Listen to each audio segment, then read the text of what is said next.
Hello everyone, it's Dr. John Paul Bingham here from Molecular Bioscience Bioengineering Department in the College of Tropical Agriculture and Human Resources. We're just doing a checkup in regards to our mushrooms. So you got your bags, hopefully you've kept them in a dark place, and we're going to have a look at what we've actually got at the moment and prepare them now for fruiting. So we open our sterile bag with our toilet paper in there, and we should actually see it pretty heavily encased with mycelia. And this is the material that looks a bit like a brie cheese. It's very firm. And what we're going to actually now do is prepare this for fruiting. And the fruiting is actually the mushroom bodies that we more particularly are aware of and their colorations. So what we're going to do first off, before we start, we need to clean our area, making sure that our hands are clean, as well as our work spot. This is just a quick spray of alcohol, and we're going to ideally try to keep the area as clean as possible prior to putting the mushroom in the bag, or the mushroom material. So we have our mushroom bag that was a part of your mixture. We're going to open this up,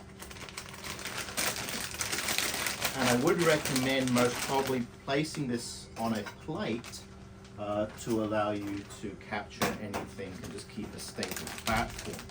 So we're going to basically open up the bag like this, and we're going to transfer the mushroom toilet paper into this bag. But what we're going to do is actually open this up.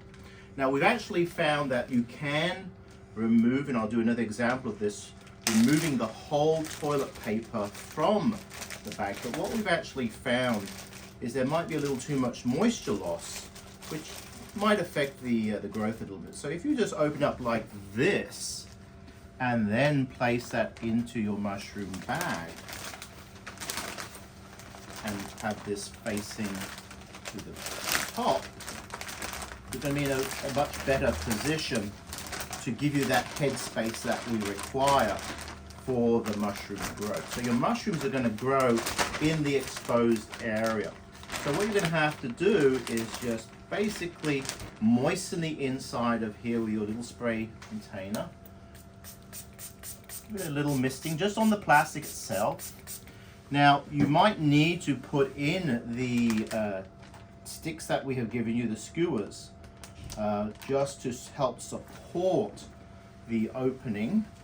Otherwise you can actually not use these if you don't need to, if the bag supports itself. And all you're going to do then is just actually bring it over, sealing the top of the bag and putting your clip on there.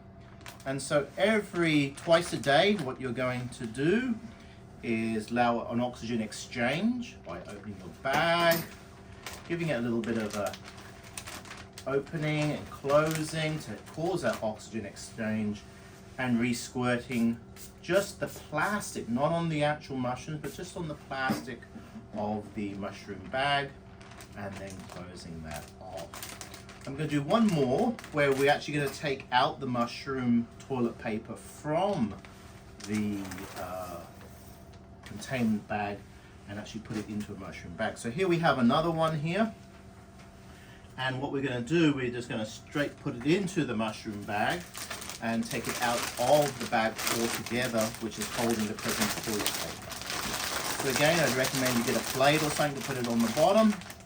And so again, we open the bag up. Now be very careful and gentle, because these are a living organism. As you can see, it looks a bit like a cream cheese or a brie cheese with a very hardened face, but this is where our mushroom growth is going to occur. It has a very mushroomy aroma and smell as you take it out of the bag. And all you're going to do is place it in the bag like we did before. I'm not going to put the skewers in this one. And again, moisten the interior of the plastic bag, and you want to do that twice a day, and then just basically lift that up so you can get the head space between the mushroom bouquet at the top of the toilet paper and that of the plastic bag. sealing the plastic bag, ideally putting it over like that and that. This should be enough to give you a humid environment to allow your mushrooms to grow nicely. Keep them out of direct sunlight, and again, that oxygen exchange is extremely important. And this is ideally what you should be actually seeing grow. Yes, we said they were going to be blue, but we found out they're going to be yellow. So these are actually yellow oysters. They are actually edible. They're very nice. We have a few blue oysters popping up here, but we believe there's been some cross-contamination. But most of the bag should start approaching to see a little yellow clump on top, which is going to actually then develop the mushroom bouquet. So again, you need to basically harvest these within about 3 to 4 days of blossoming, and then be able to enjoy those in a snack or some of the recipes that we've shown before. So if there's any questions, email me, jbingham@hawaii.edu. And we also want to see some of your pictures of your mushroom bouquets, your blues, and maybe your yellows, and they'll be much appreciated if you can put your little sprayer in front of your picture so we can use that as a reference for the size of your particular mushrooms. Bye for now.